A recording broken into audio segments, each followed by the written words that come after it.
In this video, we're going to talk about when the right time to start strengthening exercises is when it comes to back pain, sciatica, some sort of injury in the back, or an amalgamation of all of those. We're going to cover 2 mistakes people make, 2 cues for when you should start, and then towards the end of the video, we're going to go through a few little tips to help make sure that when you do actually start, which hopefully will be sooner rather than later, you're going to be doing the right sort of things and you'll have some things to bear in mind to make sure that you're successful this time around in terms of strengthening to protect your back for the long term. Before we get into it, stretching is good. It's great, and all those sorts of yoga type exercises are great, but they don't do the same as strengthening exercises. They are separate. And quite often we have a lot of confusion around what exercises constitute strengthening exercises, with people saying, I'm doing my strengthening, I've been doing it for the last month, the last year, and their strengthening or their exercises, which is the 2 are synonymous with one another, is knee hugs or sciatic flossing. Those aren't the same. So we have to better understand what it is to be a specific strengthening program before we move on with the rest of this video. A strengthening program is using resistance-based exercises to challenge the tissues and get an adaptive response. The muscles get stronger, they get more competent, you develop skills in terms of how to move with those muscles, and we can push that. And that is something that lasts for a long period of time and that will continue to improve, providing more stability, more protection to your spine, and a number of other benefits that go alongside that. Stretching is something that has a time and a place like everything, and when we're specific with our approach to rehabbing our back, we know when stretching comes in, and it's not essential right at the start, or it's not the priority right at the start. Before we get into the 2 mistakes, let's cut to the chase with what are the triggers. If you're able to move around for more than 5 minutes, if you're able to stand up and walk around watching this video on your phone, for example, then you should be starting strengthening. You may not be out of pain, and that's very unlikely that you'll be out of pain, but you should be starting strengthening. We shot a whole other video on 10 daily activities, things that you won't necessarily bat an eyelid to. Things like getting out of a chair, things like getting out of bed, sitting down on the toilet, going down the stairs, emptying the dishwasher, getting in and out of the car. If you're doing any of these activities but saying I'm not ready for strengthening, you should be doing strengthening. And there'll probably be a link somewhere around my head to that video to go into a little bit more detail on the rationale to help you understand why we're saying what we're saying. Now, it's understandable. It is probably one of the most cautious steps to move into strengthening for many people. And that's the reason people make the first mistake. They leave it too long.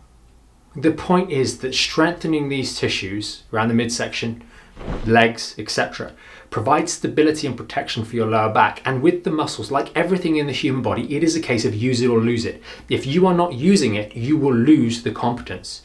An extreme example of this in just 6 weeks is someone in a leg cast. You look at their leg as it comes out, all of a sudden it's wasted away completely.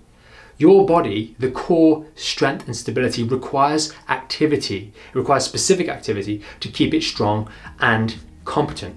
And if you're not doing that because we're delaying doing a strengthening program, we're actually getting weaker and weaker and weaker over time, which creates a larger uphill struggle for us afterwards when we do finally decide to start. So don't delay if you've listened to those 2 things we talked about a moment ago with regards to the movement and the daily tasks. The second mistake is when people finally get into it and they just push on way too hard, way too fast. There's not enough engagement in the process, and that leads to accidents, that leads to relapse. Have a think about it. Which one of these 2 is you? Are you the more cautious to the point of abstinence, not even doing it? Or have you had experience in the past pushing ahead and all of a sudden getting caught out and getting into trouble? Or maybe you've had both. Let us know in the comments below if you're watching this video now. So now let's get into hopefully the really helpful part of this video. You've cued that you are supposed to be doing strengthening exercises right now. That's what is necessary to take you on the journey to getting your back in shape.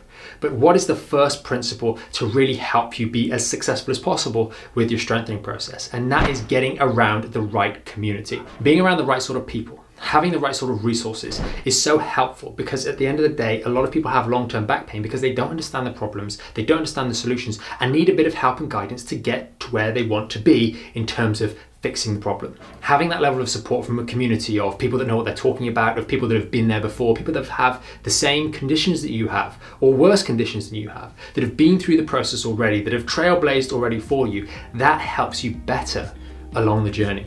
Because quite often the biggest thing is doubt. Am I feeling the right thing right now? Is this normal? Should I be feeling this? Who can I ask? Oh, I've got to wait 6 weeks for an appointment with XYZ. Oh, I've got to go and I've got to make an appointment with another person if I want to find out the answer to that question. Having a community you can try on trust, you can rely on and depend on is really so vital. As part of that community, you've got the resources. You've got not only the video instruction, not a sheet of paper, not a verbal description, hey, go ahead and do this and come back in a couple of weeks. You've got a video demonstrations of what specifically you should do, how you should do it. And not only that, you've got additional videos on some of the ways you can tweak some of those things to better ease yourself into them. And that's a really important point we'll touch on in a moment. Ultimately, this comes down to being a practitioner. Think about what you're doing. As you're doing, let's say one of the early exercises, a dead bug, modified dead bug, in the peculiar way that we choose to do it. You're doing that exercise. What are you feeling whilst you're doing it? You're concerned about it. You've done these before. They hurt. You did them differently. Are we doing it right? When does it hurt? When is it catching? Is it even catching during the exercise? Are things moving that shouldn't be moving? Thinking about these things while we're doing the exercise. Yes, it's hard work. Yes, it's mentally demanding, but it gets results. Is it actually that during those exercises you had no trouble whatsoever, but later in the day you had pain? That means a different thing, and we need to understand how to incorporate this information to know that we're doing the right thing. Because if we get freaked out at something and don't act accordingly, then we're going to get caught out. We might shy away, or we might push on inappropriately. And then sometimes we're overcautious. We try it, we shy away, and we're thinking, oh, I can't do that.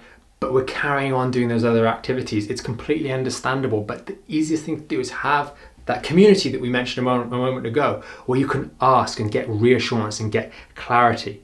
But bear this one thing in mind. If there's one little thing you take away from a point of view of success with your exercises, consider the stress of the exercise in the context of the daily activities that you're maybe forcing yourself to do or just doing anyway while gritting your teeth.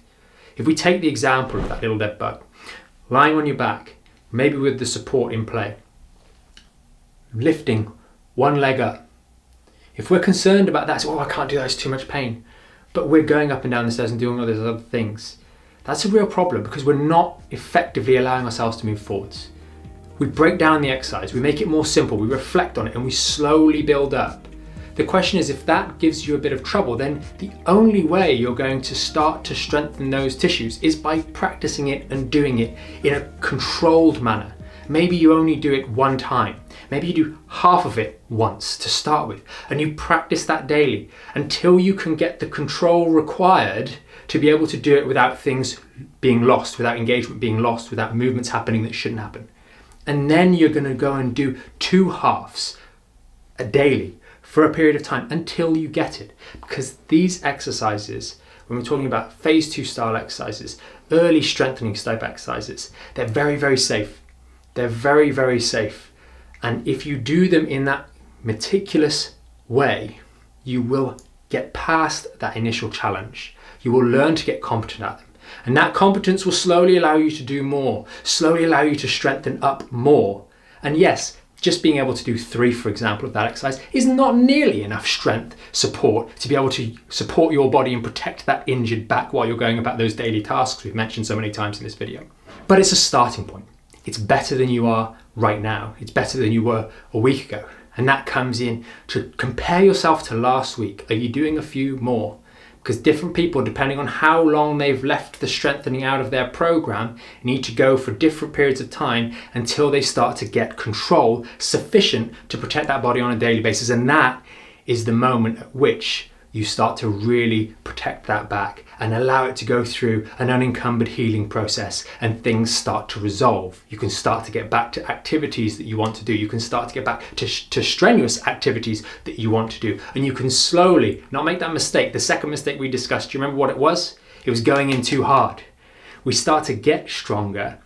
We don't want to jump in too hard with some of the activities. We can continue to slowly and steadily grade up, upgrade the progress of our strengthening exercises. I'll leave you with one final little tip before we wrap everything up.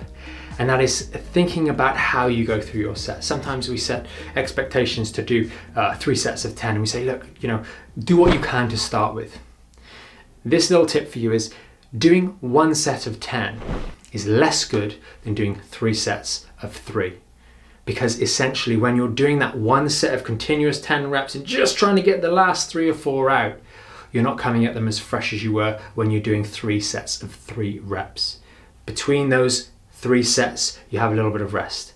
You come back to that 4th rep or that 7th rep fresher, a little bit more engaged mentally and physically and ready to take it on. So you have 3 goes at doing the exercise correctly rather than 1 go where you slowly fatigue. And when you're in the early stages, you want to try and break it down to make it more easy for yourself to get onto the horse, to get into the exercises.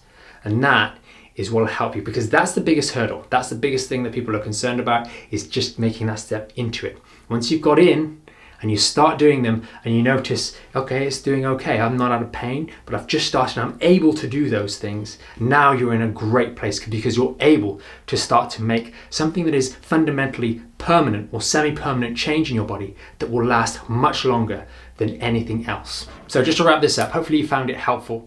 Hopefully it has given you something to think about. Hopefully those 2 mistakes are being avoided from this point henceforth, and hopefully you better understand what triggers are for you to make that step and move into a strengthening program, and what that strengthening program actually is, as we covered at the start of this video. Bear in mind those tips. A community, people around you that are on the same path, that have had the same lessons and that understand things in the correct way, can make a huge difference to your success, especially if you're someone that's had these sorts of problems, back pain, sciatica, those sorts of injuries for a longer period of time. It really can help you on your journey to getting your back in shape.